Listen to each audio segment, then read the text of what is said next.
Morning everyone. This video is all about apostrophes and how to use them. It's part of a series on punctuation and grammar features.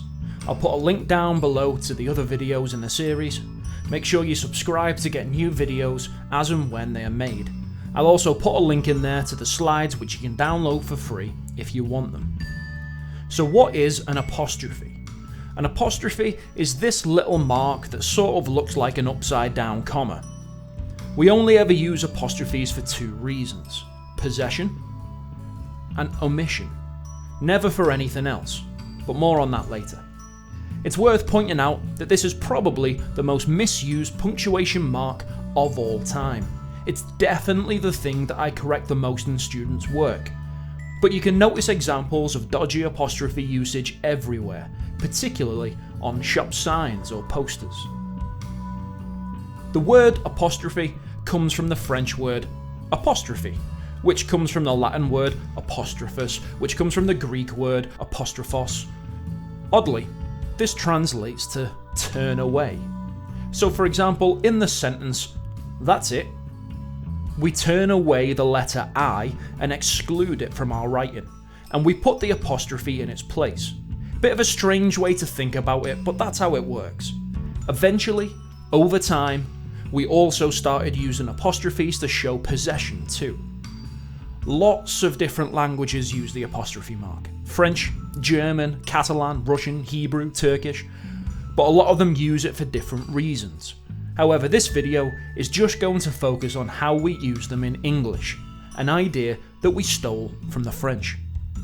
The most common mistake that I see with apostrophes from both students and adults alike is the use of apostrophes to show plurals, as in, "I have 7 books," "I hate Tuesdays," or "Why would you ever need 2 desks?" And these are all wrong. Apostrophes, in English, are only ever used for possession and omission. Let's look at these in more detail. Possession. A possession apostrophe shows ownership of something. In "That is Sophie's pizza," the apostrophe shows us that the pizza belongs to Sophie. Pretty simple, right? But there are a couple of exceptions to the rule. If the possessor already ends with an S, you put an apostrophe after the S instead of before. This is common with people's names. For example, "That is James's cat." James already ends in S, so the apostrophe goes after the S. And it's also common with plurals that end in S, so "the girl's bags." If there was one girl, we would say "the girl's bags." If there's more than one girl, we say "the girl's bags." Notice you can't hear the difference when I read it out loud, but it does sound odd when you say "the girls' bags." So because the plural "girls" ends in an S, we put the apostrophe after the S. In a word like women, the word is already a plural but doesn't end in S. So in order to show possession, you would just add apostrophe S to the word. Another exception to the rule is the word "its." With the word "its," we only use the apostrophe to show omission and not possession. So in the sentence, "My dog drank from its bowl," it doesn't need an apostrophe.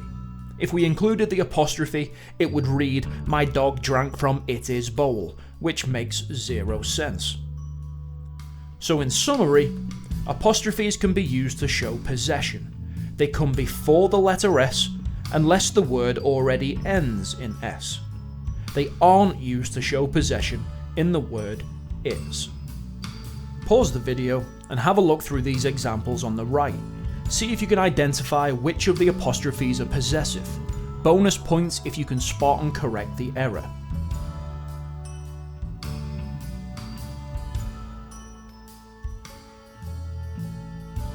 The next usage is omission. Omission is where you omit a letter or letters.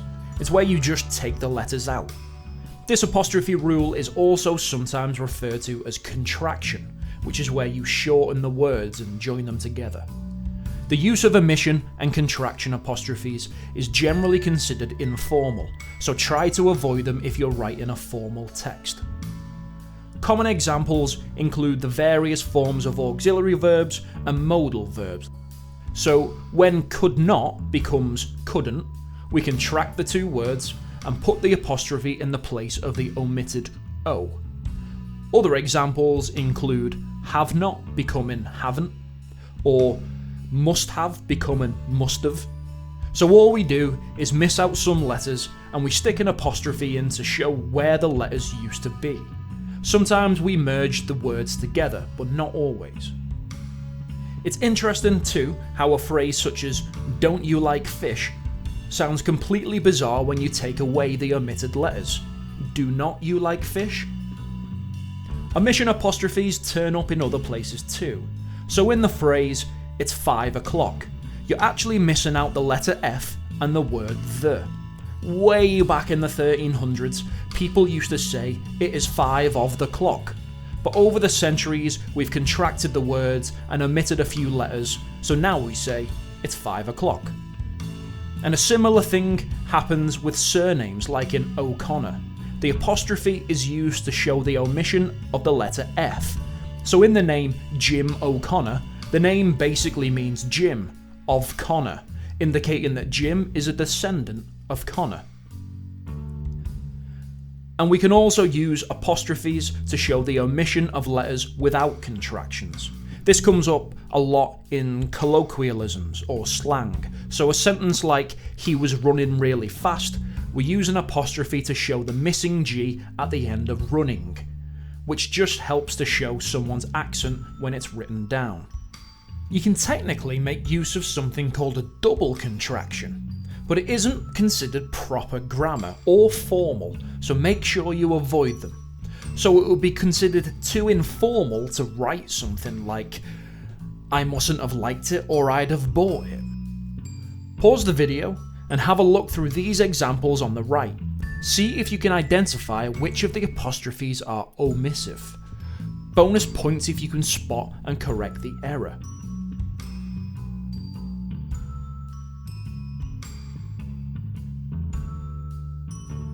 And you've got the answers here.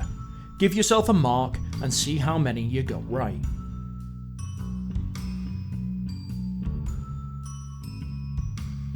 And why not challenge yourself?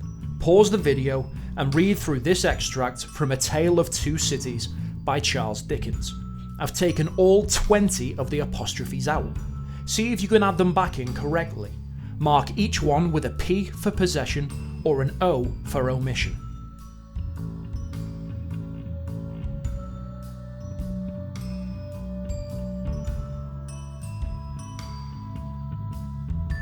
And that's all for today's video. I hope you found it useful, and if you did, don't forget to hit the like and subscribe buttons. It really helps out with YouTube's algorithms. Thanks for watching, and happy revising.